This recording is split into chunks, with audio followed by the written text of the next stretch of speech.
ciidamo uu si gaar u hogaaminayo taliye Cabdi Madoobe ayaa goordhow lagu wareejiyay guud ahaan amniga magaalada Laascaanood. magaalada waxaa laga saaray gabi ahaanba ciidamadii ku sugnaa iyadoo madaxweyne Xasan Sheekh Maxamuud uu sheegay kaliya inuu ku kalsoon yahay Cabdi Madoobe inuu amnigiisa sugo. waxaan ku soo gudbin doonaa bandow habeen iyo maalin ah oo lagu soo rogi doono magaalada Laascaanood iyo xogaha wararkii ugu dambeeyay amuurta ku saabsan. sidoo kale qodobada kale aan ku soo gudbin doono waxa qayb ka noqon doona amniga xabsiyada uu ku xiran yahay ama xabsiyada ay ku xiran yihiin maxaabiista Soomaaliland oo si weyn loo adkeeyay iyadoo oo la filayo in ay wada kulmaan Faysal Cabdi Bootaan iyo sidoo kale madaxweyne Xasan Sheekh Maxamuud. haddaba Faysal Cabdi Bootaan miyaa la sii deynayaa maxaase ka jira wararkaasi faahfaahinta ayaan kula wadaagi doonaa. waxaan kale ku soo gudbin doonaa wararkii ugu dambeeyay dhaqdhaqaaqyo ciidan oo ka socda gobolka Sanaag. qodobadaas iyo waxyaabaha kale ee nagu soo kordha ayaan idin faahfaahin doonaa saaxiibayaal ee soo dhawaada. hadeeta markii kugu horeysay ku soo biri Daraja Media waxaad heli doontaa dhammaan wararka iyo warbixinada xasaasiga ah oo mar walba halkan aan ku daabacnay. soo dhawaada daawadayaal maalin wanaagsan. markale isku soo noqod wanaagsan daawadayaal toos ayaan u gudagaleynaa qodobadeena ee waxaan ku bilaabayaa amniga magaalada Laascaano ayaa dabcan si weyn loo adkeeyay. magaalada waxaa lagu soo rogi doonaa bandow habeen iyo maalin ah. Xasan Sheekh Maxamuud wuxuu si cad u sheegay inuu ku kalsoon yahay in amniga Laascaano lagu wareejiyo ciidamada la yiraahdo BSF iyo ciidamada uu sida gaarka u hogaamiyo taliye Cabdi Madoobe. taliye Cabdi Madoobe ayaa goordhow ka soo ambabaxay furimaha dagaalka gobolka Cayn halkaas oo uu ku horfadhiyay ciidanka maamulka Soomaaliland. waxaa la fili karaa mar walba inay halkaasi dagaal ka dhacaan iyadoo xogaha wararka iyo macluumaadkan helena ay tilmaamayaan in si weyn loo adkeyn doono amniga magaalada Laascaano iyo deegaanada hoos yimaada. gudaha magaalada Laascaano waxaa laga wadaa howlgallo lagu ururinayo hubka sharci darrada ah iyadoo oo xalay ay wada kulmeen saraakiil ka tirsan ciidanka BSF gaar ahaan Asadiyaano iyo Cabdullah Cismaan oo Asadiyaano walaalkii waxaana la soo warinayaa in laga wada hadlay in ciidamada BSF ay awood u leeyihiin sugidda amniga magaalada Laascaano iyo in kale. xogaha wararka iyo macluumaadka xilligan la helayo ayaa waxay tilmaamayaan in taliye Cabdi Madoobe uu goordhow soo gali doono magaalada Laascaano uuna la kulmi doono Cabdiqaadir Firdhiye iyo sidoo kale Asadiyaano. waxaana dabcan laga wada hadli doonaa sidii loo sugi lahaa amniga magaalada Laascaano ee xarunta gobolka Sool halkaasoo la filayo in lagu caleemo saaro Cabdiqaadir Firdhiye. kalsooni intaa leeg inuu madaxweyne Xasan Sheekh Maxamuud ku qabo Cabdi Madoobe waa mid hore loo sii ogaa. aan ku xasuusiyo markii ay doorashada dhacaysay maamulka Waqooyi Bari dabcan qofkii ugu horeeyay inta uu banaanka soo istaagay yiraahdo doorashadu intay socoto amniga waxa lagu wareejinayaa Cabdi Madoobe wuxuu ahaa garaad jaamac garaad Ismaaciil garaadka guud ee beesha jaamac Siyaad. waliba Cabdi Madoobe aan ku xasuusiyay waa nin beesha jaamac Siyaad marka dhulbahanta laga yimaado 2007 ilaa 2025 wuxuu dagaal la galay ciidanka Soomaaliland in ka badan 17 jeer. 8 kamid isaga ayaa laga guuleystay inta kalena isaga ayaa guuleystay. dagaalkii lagu qaaday ciidanka Soomaaliland 25kii bishii 8 2023 wuxuu kamid ahaa saraakiishii dejisay habkii iyo qaabkii weerarka loo weeraray. waxaana sidoo kale halkaasi isna soo galay taliye Hambacoor nin la dhaho oo beesha fiqishinni ee Habargidir ka soo jeeda ee degta magaalada Ari Cadeeye. xogaha iyo wararka hadda la helayo waxay tilmaamayaan in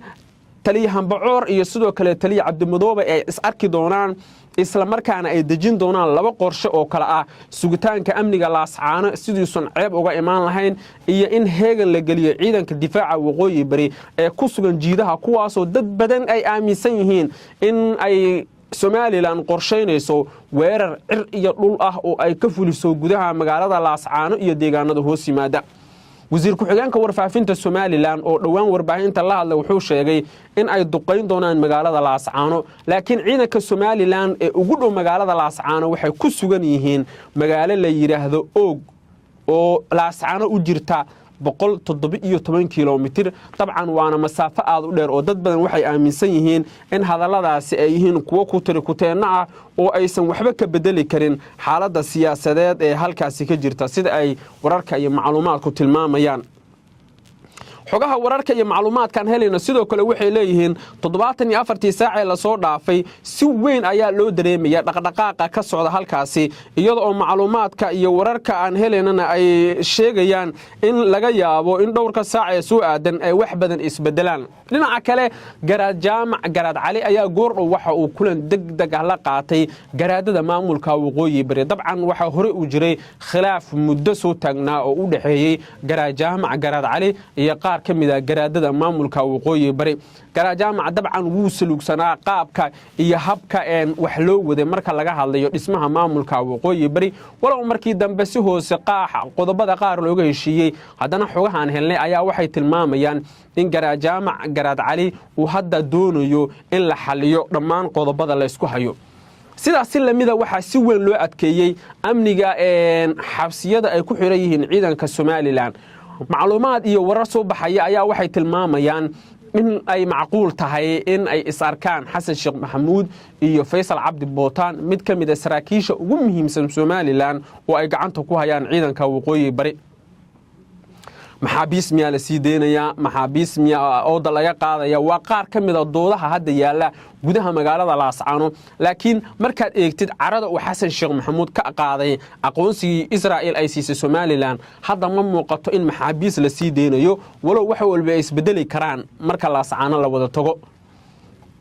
garaad jaamac garaad cali dabcan isagana waxaa la filayaa inuu Xasan Sheekh Maxamuud la kulmo lagana wada hadlo sidii loo yareyn lahaa hadallada xanafta leh iyo sidii loo joojin lahaa qodobada qaar ee la isku hayo oo ay dad badan aaminsan yihiin inay dabcan xaaladda uga sii dari karaan haddii aan si degdeg ah xal looga gaarin waxayna xogaha iyo wararkan helayna ay tilmaamayaan in 48 saac la soo dhaafay dabcan ay jireen tuhnada la xiriira in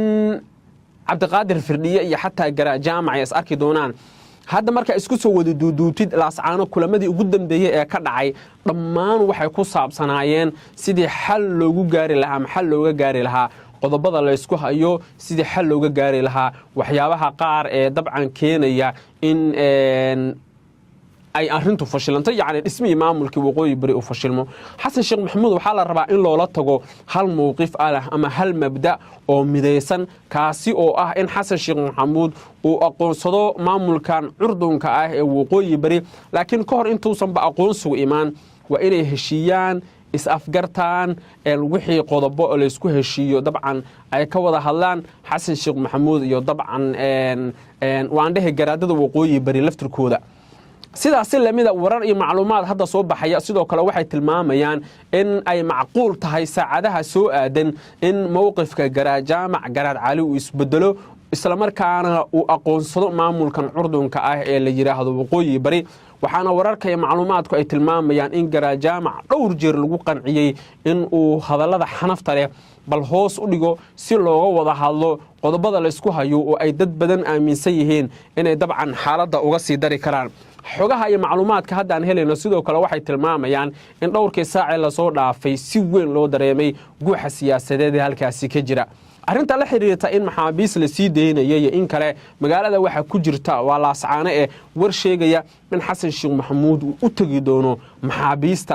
Somaliland ka xirxiran halka wararka qaar ee kalena ay leeyihiin maya maxaabiista loo tagi maayo laakiin waxaa jiri kara qodobo kale oo muhiim ah oo dabcan dhinacyadu ay isku afgaran doonaan sida in maxaabiista la sii daayo iyo qodobo kale walow garaadada maamulka waqooyi bari qaarkood ay leeyihiin xilligan ma haboona macquulna ma ahan in la sii daayo maxaabiistaasi sababtoo ah waxa lagu eedeynaya waxa ugu weyn waa inay dambiye galeen oo ay dad rayida laayeen dad rayida dhibaateeyeen isla markaana aysan xilligan mudnayn in la sii daayo markana waxaan aadayaa dhinacaas iyo gobolka Sanaag aaga magaalada Ceergaabo ilaa tuulada Yubbe oo Shimbiraalana ay ku jirto waxa laga soo warinayaa xiisado culaadeed iyo mid dagaal oo laga cabsi qaba inay xaaladdu faraha ka baxdo dhowrkii saac la soo dhaafay si weyn ayaa loo dareemay culeysyada amni ee ka imaanaya darafyo kale kuwaas oo la sheegay inay xaaladda dab kale ku sii shidayaan khubarada aan la hadalnay waxay leeyihiin dhowrkii saac la soo dhaafay si weyn ayaa loo dareemay dhaqdhaqaaqyada ciidan ee halkaasi ka jira waxayna wararka iyo macluumaadku tilmaamayaan in laga cabsi qabo dagaalo halkaasi ka dhaca saraakiil sarsare waxay goordhow ii sheegeen in ciidanka waqooyi bari iyo kuwa Puntland iyo kuwa Somaliland ay hadda isku hayaan magaalada Ceergaabo oo laga cabsi qabo dagaalo halkaasi ay ka dhacaan dhacaan Somaliland ayaa la aaminsan yahay inay qorsheynayso weeraro waaweyn oo hal mar bilowda si loo mashquuliyo caleemasaarka Cabdiqaadir Firdhiye kadibna halkaasi lagu mashquulo oo caleemasaarku uu ku dhicisoobo waxaana xogahan helayna ay tilmaamayaan in tan ay tahay farsamada ugu cajiibsan oo xilligan ciidanka Somaliland ay rabaan inay dejiyaan gudahaan saaxiibayaal wararkeen intaas ay ku dhanyihiin haday tahay markii kugu wareysay ku soo biri daraja media waxaad heli doontaa dhammaan wararka iyo warbixinada xasaasiga ah oo mar walba halkan aan ku daawacanayo soo dhawow daawade maalin wanaagsan